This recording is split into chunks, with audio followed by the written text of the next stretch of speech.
Actually, we joke, but there's an professor in the physics department that pretty much just did that.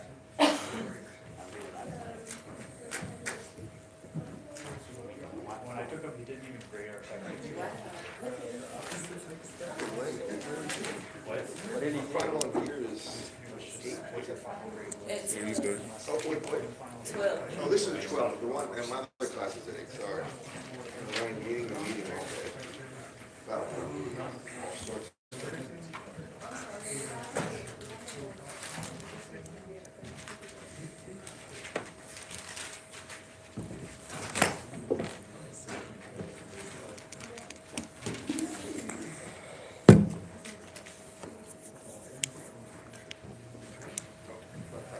All right, class, the last lecture. I don't know if it's going to work, but I'll try to get this stuff off. What I'm going to do is, somebody asked about problem 27. We didn't do it. We'll do that one. Finish it up and answer any questions about the stuff we're doing now. I don't know if this is going to come up.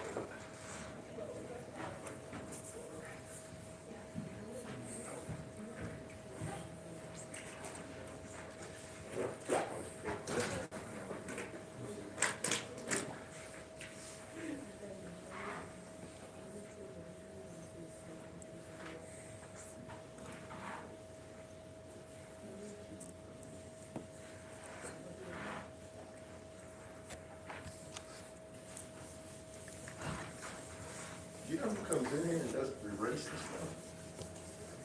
Delete. Not gonna matter now, but somebody did a poor job at cleaning the boards.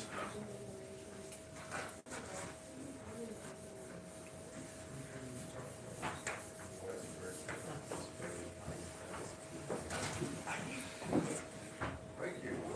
Thank you.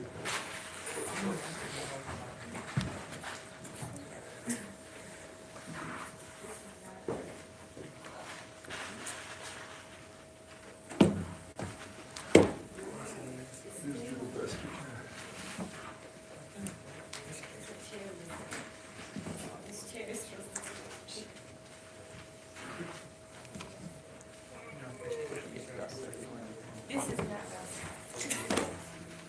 I think this is your. Nothing much.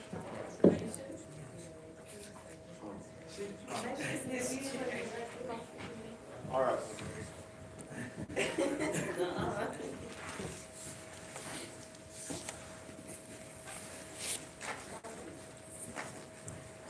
I didn't do 26 either, did I? You did 26. I did 26? Okay, complete. Isn't that 27? All right.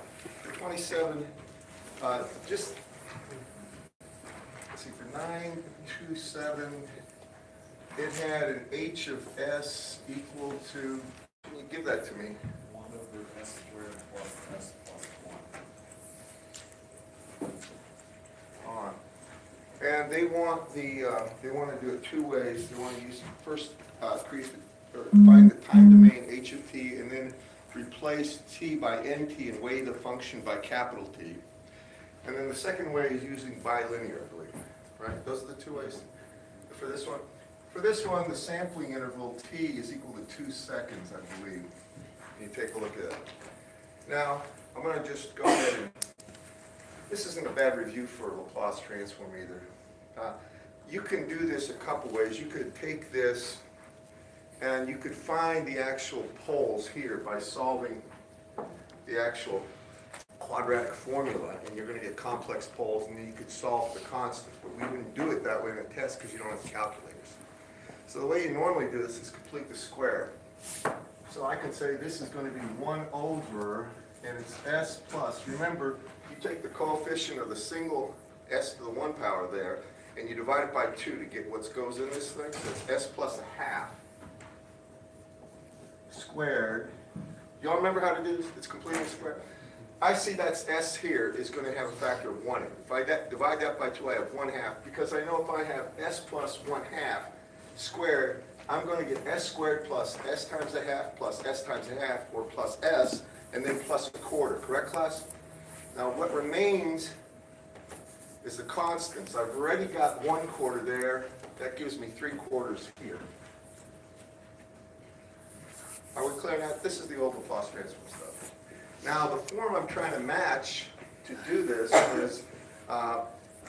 is either a sine or a cosine. In this case, it's going to be a sine. I know that if I have e to the minus at times the sine, I'm not going to prove this right now, we've done this one, u of t, that this actually goes to simply omega c, this is omega c in there, divided by quantity a plus, excuse me, s plus a, pardon, s plus a squared plus omega c squared. Does everybody recognize that? This is a transform we've done a lot of. We've done, remember when we had all these, we found that by using actual modulation theory, and then we grouped it like this. Do y'all remember in class? So we're down to this point. You gotta know this one. I might as well just, you're gonna have to know the e to the minus at times cosine of omega ct u of t also.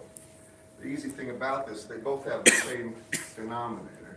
This would be s plus a squared plus omega c squared, but on top it's s plus a. Isn't it, class? Remember that? That's the difference, the top part. So then, what happens?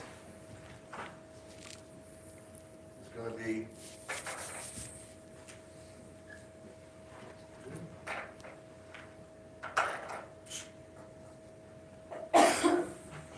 I'm going to use this form here, but I can see omega c squared becomes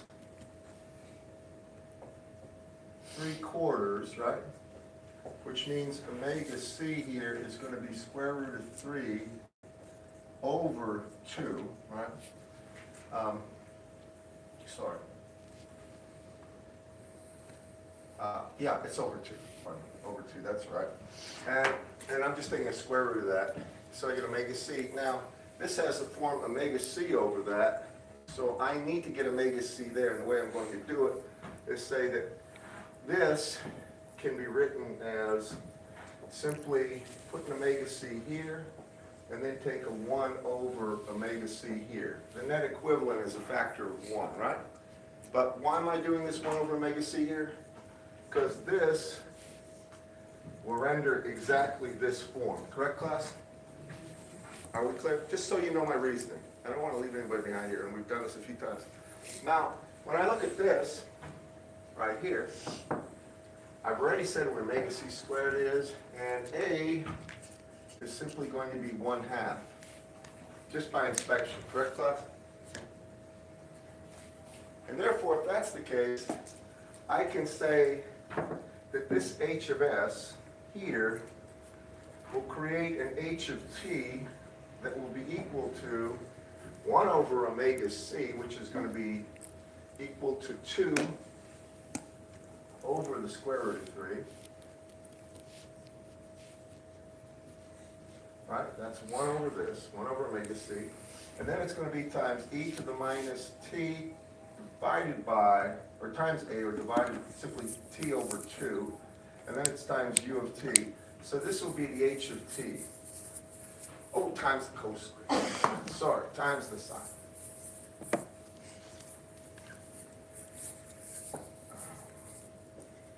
Times the sine of omega c over 2 times t u of t. And that is the time domain impulsive response of that system. If that's h of s, this is h of t. And therefore, if I have that, the next step is to say, if that's h of t, then h of n, well, this is the time domain, this will be the actual discrete time domain, transform that we're going to use, but it's going to be an impulsive response that's got an infinite extent. It's an IIR technically. It's not an FIR. It doesn't have a finite number of terms there. It should say it's not an obvious finite number that is non-zero. So you have to take t times h and then let t be equal to nt using that h, and that becomes t is 2. And then when I go ahead and I replace, or I'm going to multiply the 2 over square root of 3 here as well. And then I've got to go ahead and take anywhere there's a t, replace it by nt. So I have e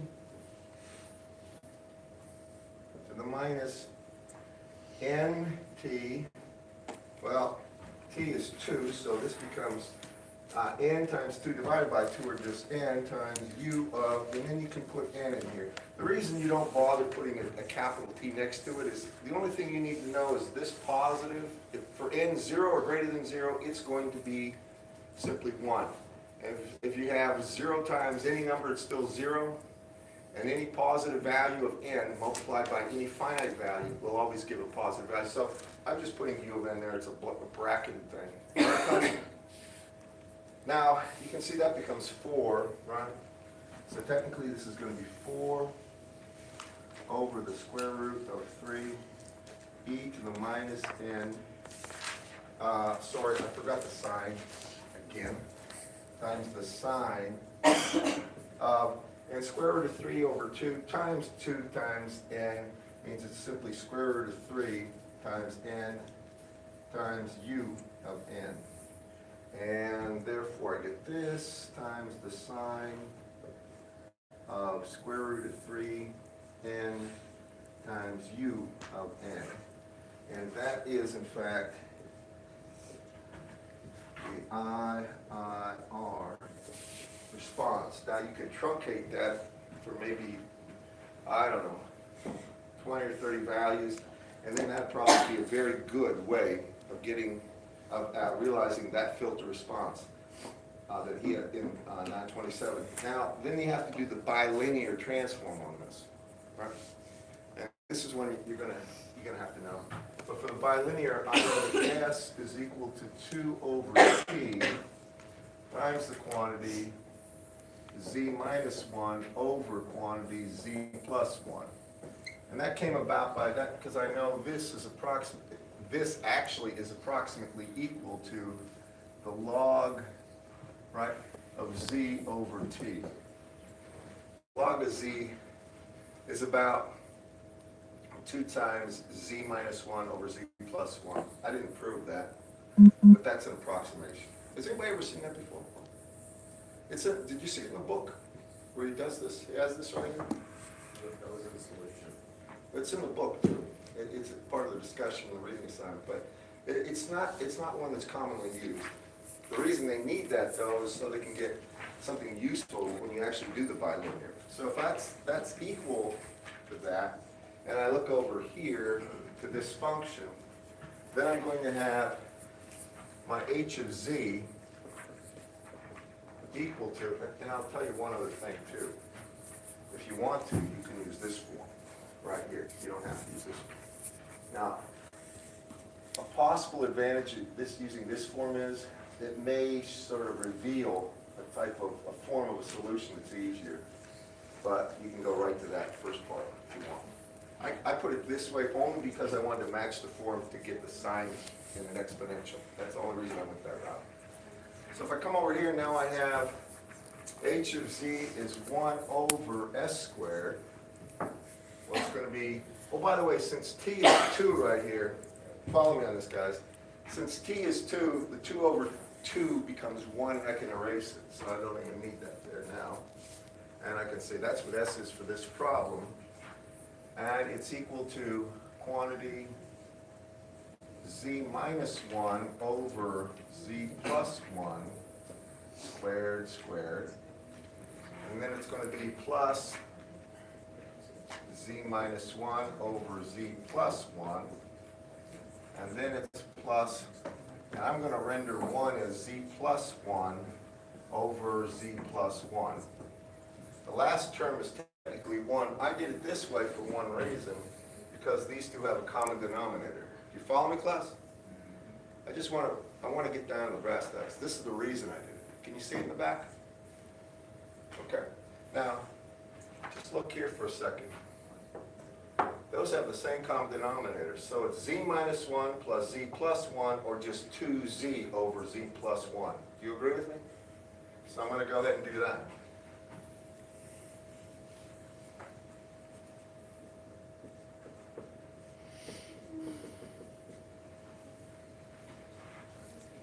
Then the final step is, you'll notice I have z plus 1 squared here. So I'm going to multiply top and bottom by z plus 1. So this becomes z plus 1 squared right there. And it's times z plus 1 here.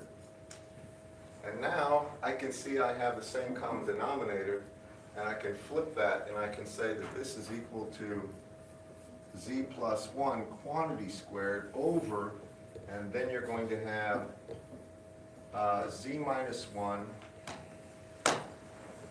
squared plus 2z squared plus 2z. You can see at this point it's going to be a matter of expanding a little.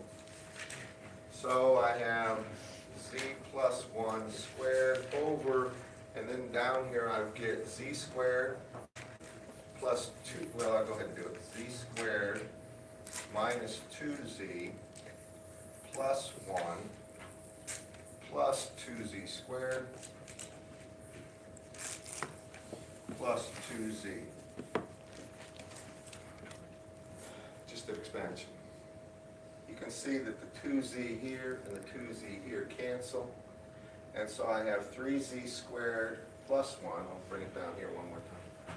My h of z will be equal to z plus 1 squared over 3z squared plus 1. And that is the filtered response. Now, I can also say this is z plus 1 squared over the quantity. Take 3 out in front, 1/3 out in front, I should say. And then you can take z squared plus 1/3 here. And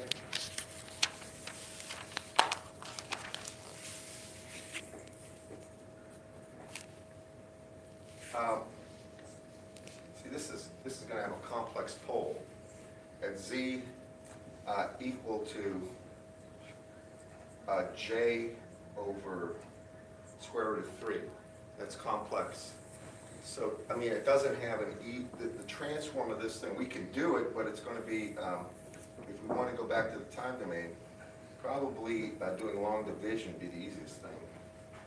This is going to be 1/3, and this is going to be z squared plus 2z plus 1 over z squared plus 1/3. Now you can do long division if you want to start going ahead and getting each one of the terms of h of 0, h of 1, and 2. But at this point, it's not really necessary. There's not a simple way to get back to the time domain. I think that's where they leave it in the solutions manual too. And that is bilinear transform. There is no h of n. So that's it in a nutshell. The way you do these bilinear, and then taking the time domain transient solution, h of t, I mean, impulsive response, replacing t by nt and multiplying it by cap t, the sampling interval, to get the actual infinite impulse response thing. Now, in the prior one, in 926, if you went and did bilinear on that, you just got a 3-term h of n. That was a finite impulse response. Did everybody see that? Make sure you see for 26 the difference. That was the real reason for those two. And now we're done with the formal. That's all the lecture material that you need to worry about for the final. Now for the final exam. People always, they find all sorts of questions. It's comprehensive, so that's the first thing I should say. However, the latter part of the material will probably make up, I'm sure it'll make up a larger percentage of the material. So the bilinear transform and the impulsive response conversion would be fair game, and probably we're gonna be asked in fairness, I'm just telling you. In Z transforms, definitely.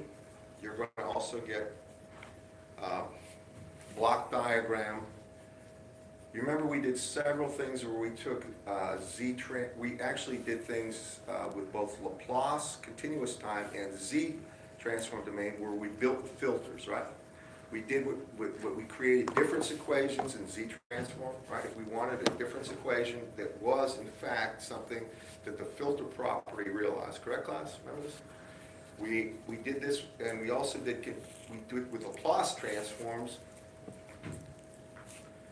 We found if we had an H of S, we can get an H of T, or if we had an H of T, we could get an H of S. And if we had an H of S, and I gave you an input X of T, you could find a Y of T by doing Laplace transforms, right?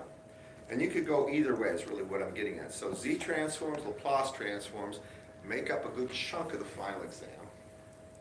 Now, that means the DTFT you can get to by doing, simply taking Z and letting it be equal to e to the j omega. You all remember that when you did that stuff? So that's for any functions that have non-zero values only for t greater than 0, right? Then we did Fourier transforms. You're going to get at least one simpler Fourier transform problem. And I would focus on one simple fact, duality, for both DTFT and FT, and Fourier transforms. Duality is something I treasure, and you know I emphasize it, so make sure you understand that. Your last test had some duality problems. I mean, at least you could render them with duality. Circuit representations, or solving circuits problems using Laplace transforms is going to be something. Those are RLC. Also operational amplifiers. I'm going to give you examples of this. All these things we've done, and we've done at length in this class, if you remember. Probably also one reasonable convolution problem. Operative word there is reasonable. I'm not going to ask you to do something bizarre. Just something where you understand the principle. Pick one that's got a lot going on, leave it alone. Pick the other one, flip and shift, and then look at the overlapping area. And really finding what that area is a function of time. That's what you have to be able to do, and usually with at least 2 time domains. So maybe from 0 to t, it's one, say 0 to 2, it's one thing, 2 to 4, it may be another, and from 4 to infinity, it's another. Something like that. Are you with me? You've done it all. That's sort of it. You're going to ask me, am I responsible for the Fourier series analysis? I don't plan on putting a Fourier series analysis problem on. Just telling you that. That's the one where you take derivatives until you get impulses. You all remember that? I'm not planning on doing that. So now I'll take questions from the house if you have. Yes, sir. What do you recommend studying besides like the old tests? Is there anything besides the old Homework. tests and homework? Homework. Okay. Almost all of the tests I make up, what I do is go through the homework. I may take a look at an old test and modify it, something that looks like a homework problem, but that's the way I always go. I go through the homework and assignments. That's the way I do it. There's no MATLAB on the front, so don't send me that question. I get that all the time before I start going over problems. Yeah? Anything on like the windowing? Oh, yeah.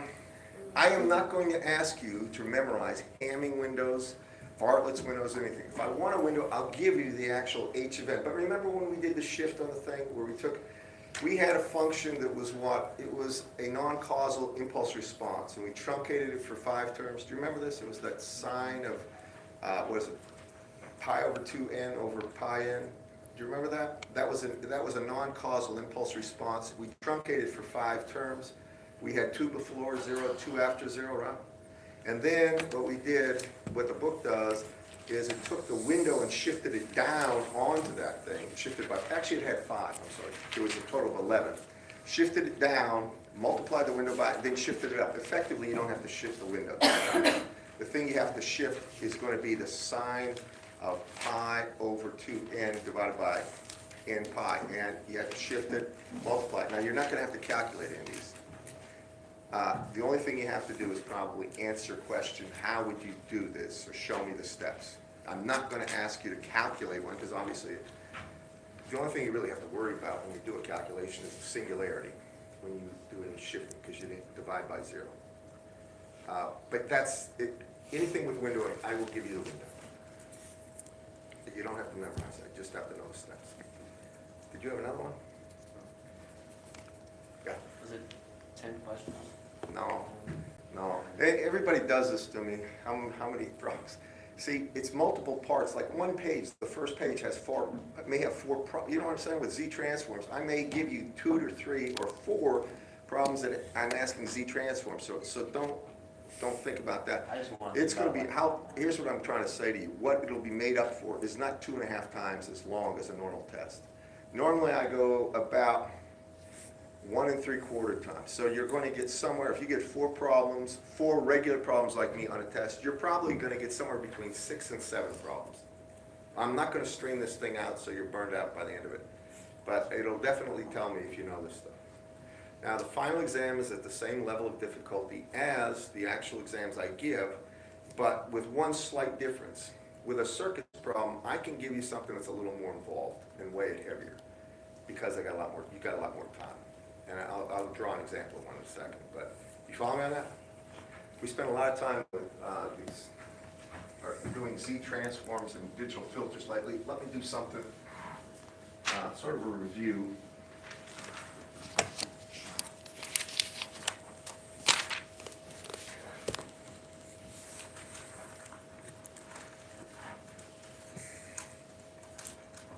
All right, now.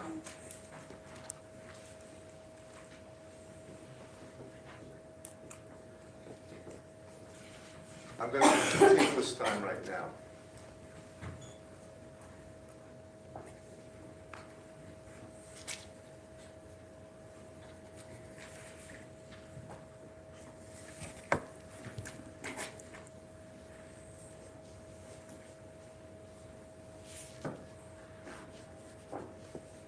No, I'm going to leave it as R. Both of these are R.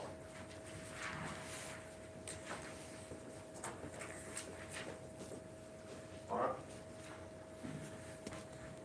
I'm going to say these things are parallel right there. If x of t is equal to e to the minus 2t u of t, and r is equal to 1/2, c is equal to 1/2, I want you to find y of t using Laplace transform theorem. Now this is a reasonable problem. So let's go through this. Believe it or not, people, if they haven't done this in a while, this comes at them and they kind of don't know what to do sometimes because they haven't seen it in a while. Now that means you look at this, you can't use your basic circuit theory because you haven't had that there. You can't just say this is a voltage that goes from 0 to 5 volts and stays there. This is an exponentially decaying voltage, right? So the best way to do, that's e to the minus 2t u of t. Can you see that? Sorry if I'm trying to be clear. All right, can you all see this right in the back? All right, so how do we do this problem? Well, the first thing we do is turn everything into the Laplace domain. So this x of t here, I'm going to go ahead and just erase this and put down the transform. What's the transform of this if I go to Laplace? Anyone? 1 over what? S plus 2. That's the voltage now. And if there had a scale factor, it's like 5 times that here, just put the 5 up there. It's that simple. Now R is equal to 1/2, so I can just leave this as 1/2 if I want. Or R, it doesn't matter. This is 1/2. And C is 1/2.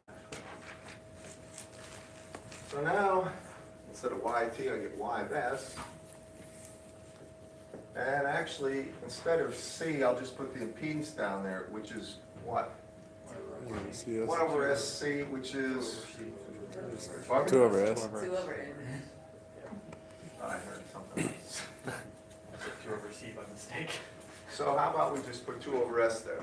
Now, what I normally do, and I encourage you to do this, whenever I see 2 things in parallel like that, what I like doing is defining that as some Z. I'll just call this right here. This is a habit I've gotten into, especially when you're looking at a lot of circuit, when you've got 5 or 6 different things. And I'll just label that thing as Z RC. And I'll leave that as R. So now I can say my Y of S is really equal to my X of S. Call this X of S, I didn't, but it should be called X of S. X of S. Then it's going to be times that impedance, ZRC over ZRC plus R. I'll put in the half and stuff, but you all see I'm making a voltage division problem out of this. People mess this up occasionally. Now, when I look at ZRC, I can see these two are in parallel. There's two ways to do it. Multiply this times this and divide it by this plus this. That's one way a lot of you do it.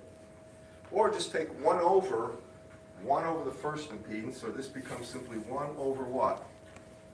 S over 2 plus 2. Correct, class?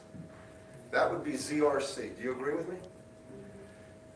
Now, because I don't like the S with any coefficient other than 1, I'm going to multiply top and bottom of that by simply 2, okay?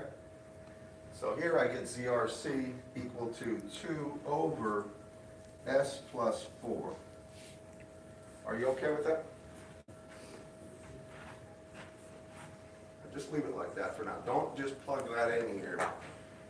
I'll show you the trick. Always try to get, anytime you have stuff in parallel, divide it out. Promise you it works better.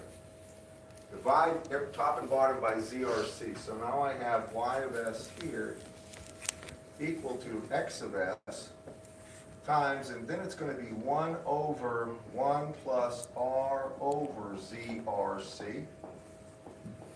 You all see what I've done there? Top and bottom by ZRC. And then you plug in the value for ZRC, but it's divided by that.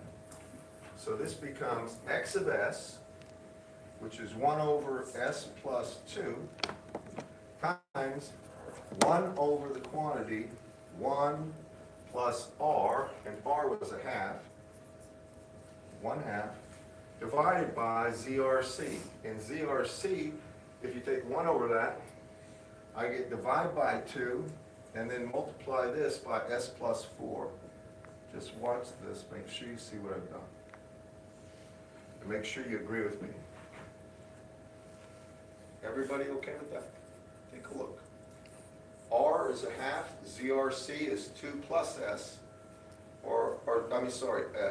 over S plus 4, so you take that and flip it and you get S plus 4 over 2, S plus 4 over 2 times a half. Agree, class? Can you all see it? You agree with this right here? All right. Now go ahead and, this is 1 over S plus 2, that's times, this is going to be 1 plus 1/4 quantity S plus 4, right? And that's going to be 1 over, let me do it down here. That's going to be 1 over S plus 2 times quantity 2 plus S over 4. Agreed? Right? 1/4 times 4 is 1. 1 plus 1 is 2. 1/4 times S is S over 4. That's my only point, all right? Now, what I'm going to do is multiply top and bottom here by 4. I don't want the coefficient of this to be 4. Follow? I mean 1/4. Follow me? So if I do that, then I get this. I get 4 over the quantity S plus 2 times, and then it's going to be S plus 8 here. Do y'all agree with me so far? Can you see it? And that's my H of S. I'm sorry, my Y of S. That's not the transient response. Then, you've got the circuit. I'll come over here and do it. What's my next step, people? Remember, we want time domain information. Yeah, we'll just take this one to completion. Most of you know, but we're going to do it. So when I take a look at this, then I have 4 over s plus 2, s plus 8 equals a over s plus 2 plus b over s plus 8. That's simple exponential decay, which is a nice kind, right? What's my next step? We're just about home free. Yeah, why don't we do it? What do we get for A? Well, if we cover up 2, right, and we let s equals minus 2, I have 4 divided by 6, or 2/3. Now what's B?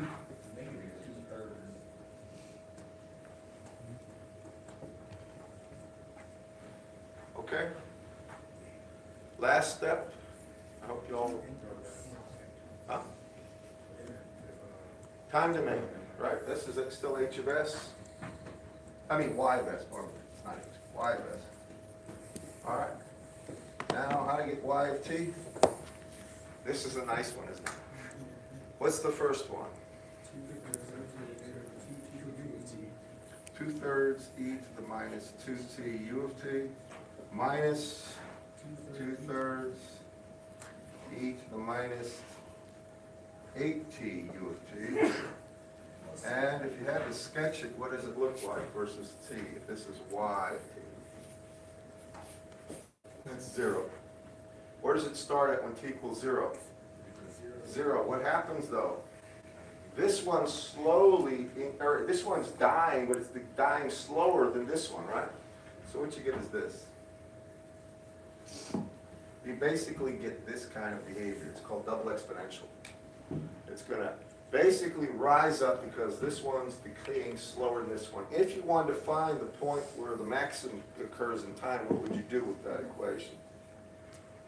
Set the derivative equal to 0. Take the derivative of y of t, let it equal to 0, and find the time, right? And then if you wanted to know the maximum value, you would take that time and stick it back in here to evaluate what y of t in fact was. Now I took you through the whole problem there from start to finish. I could have made it more complicated by putting an inductor, a capacitor, and a resistor. The difference will always be, if you see that, then instead of having just simple exponential decay here, your result will have something like a damped sine or cosine, probably. It also could have something that would be t times e to the minus at u of t if there were 2 poles that were on top of each other. All right, if you get like 1 over s plus 1 squared would render t e to the minus t u of t. Follow me, class? But in general, I'm trying to outline how you go about solving these problems. The key is making sure your circuit representation of the impedances is correct. For an inductor, it's SL. For a capacitor, it's 1 over CS, and a resistor stays the same. And make sure you know how to do basic circuit analysis. None of the problems I give you are going to require like matrix equations or sets the way you did back in the day with Dave Irwin when you had circuits. You remember you had to always get, what? You had up to 3 by 3 probably, but he would only test you on 2 by 2 usually. He did? Like one of them was like a 3 by 3 and some had. On a testing class? I think they were. He gave you a 4 by 4? Yeah. Well, we were allowed calculators, so we could. Oh, calculators, yes. Yes, that's that thing that we don't use here. Most of the graduate level courses, they never use a calculator. Everything, it's just all theoretical.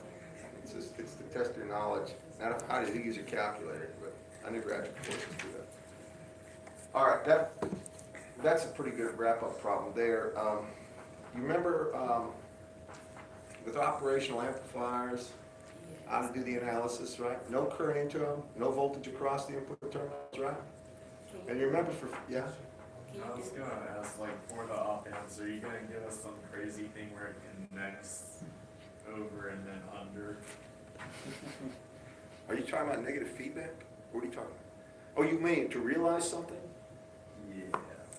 I'm not gonna ask you to do a realization. All right, but I am gonna, I mean, if I give you a problem with negative feedback, you should be able to handle it. Can you do Yeah. Sir.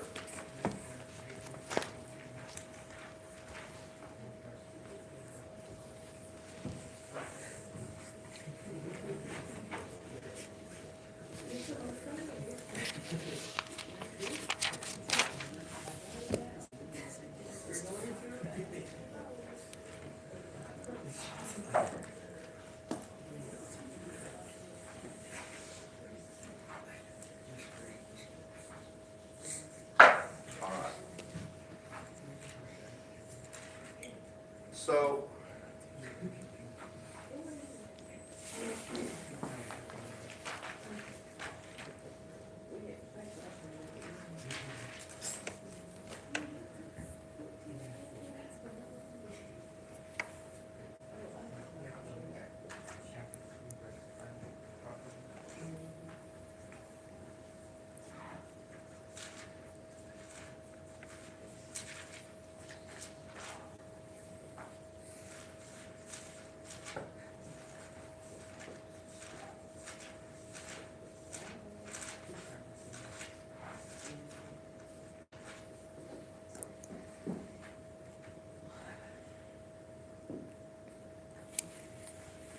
before we put negative feedback on this thing, let me go ahead and just do this one.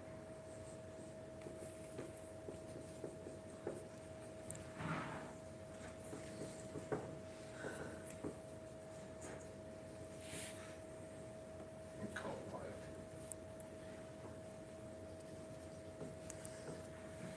live. At this point, this is just a standard, it's a standard operational circuit. This impedance and this impedance are what we're going to be working with.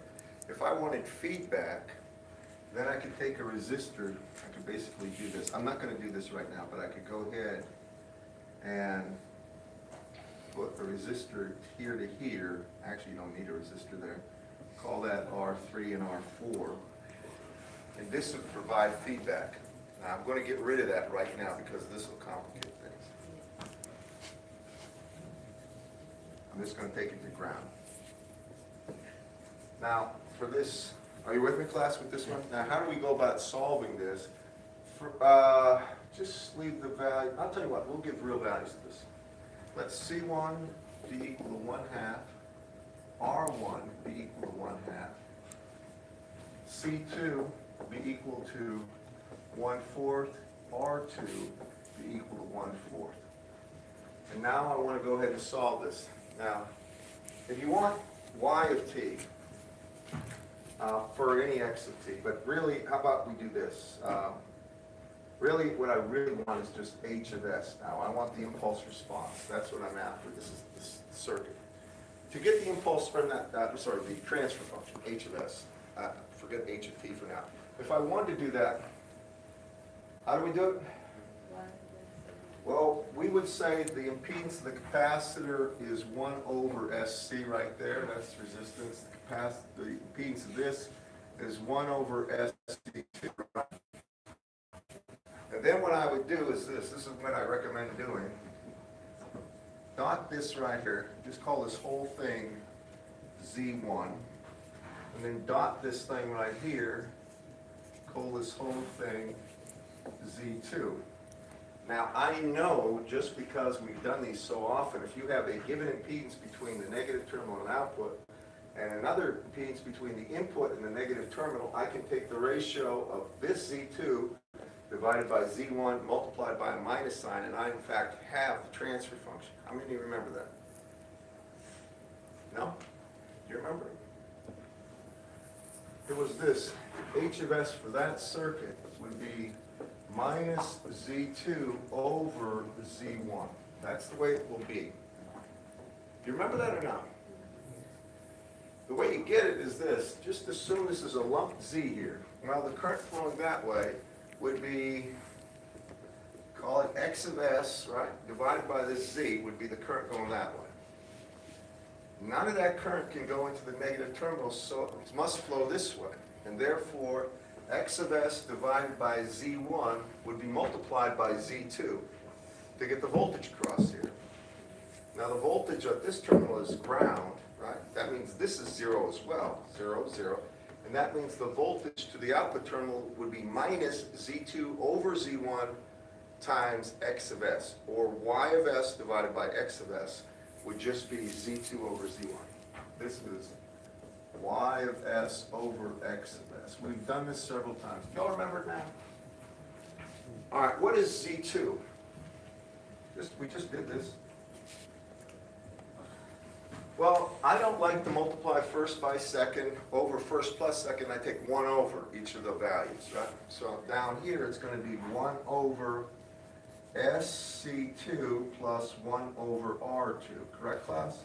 You know what I'm up to, right? And then I divide top and bottom by C2, and I get 1 over C2 here over S plus 1 over R2 C2. And that's Z2. Y'all remember doing this, don't you? Just by looking at this, what is Z1? Can't we go right to that last statement and just replace the C2 and R2 by R1 and C1? Sure you can. So Z1 itself is 1 over C1 over S plus 1 over R1 C1. Try to always get the coefficients of S equal to 1 before you do anything. Now once I have this, I need to do this operation. And that's minus Z2,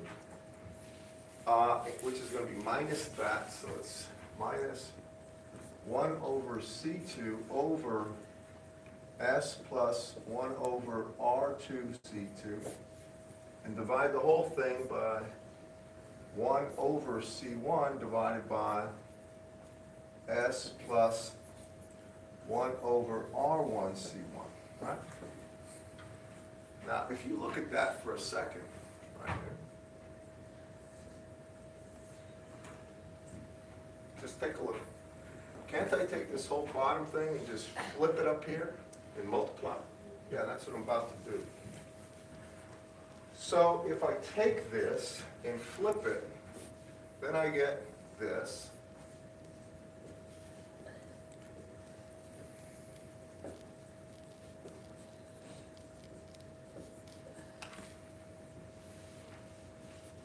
Still with the minus sign, correct? Class? Now what do you see happening here? I got 1 over C1, which is really just C1, isn't it? Up top, so.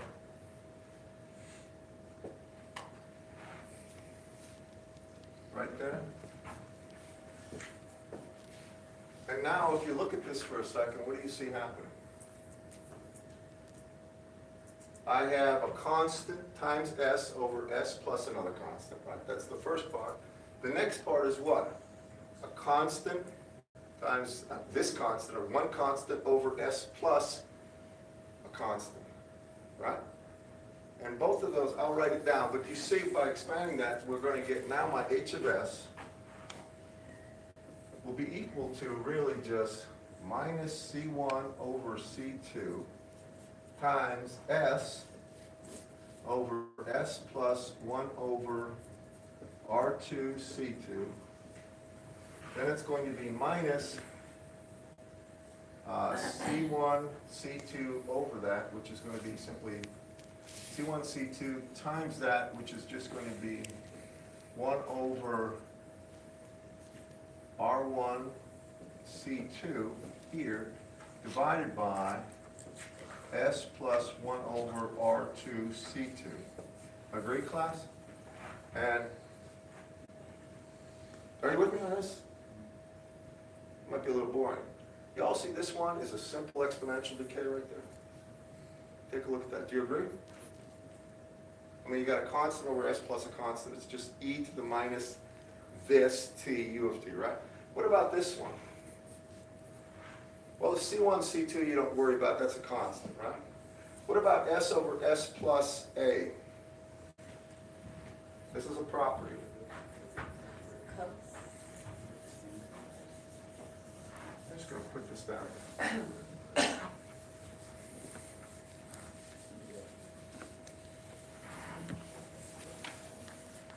If you had x of t going to x of s, then, what do you know if you have t, x, and t, it goes to minus,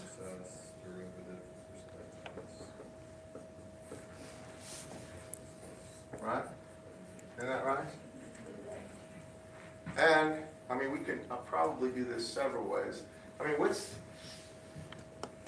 if we just had this, let me just tell you, if you had s over s plus a, what you can do is simply say s right here divided by s plus a, 1, right? Then you get s plus a subtracted minus a, right? So this would be equal to simply 1, right? And then it's going to be minus a over s plus a, correct, class? Now, that is an x of s, right? What gives me 1 in the frequency domain, the time domain? Delta t, yeah. You see how, for this one, you're really going to have delta t minus a times e to the minus at u of t here. So this, the x of t here, would be equal to delta t minus a e to the minus at u of t.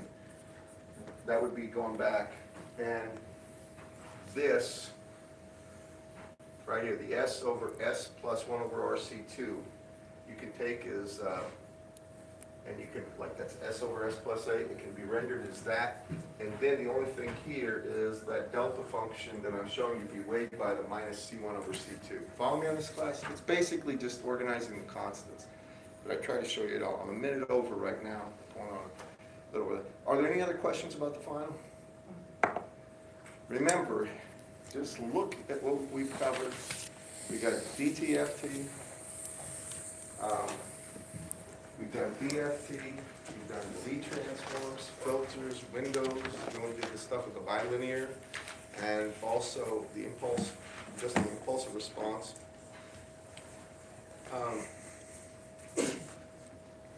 That's basically, I mean, that's in a nutshell what it is. So convolution, you gotta know, but I'm gonna omit Fourier series analysis.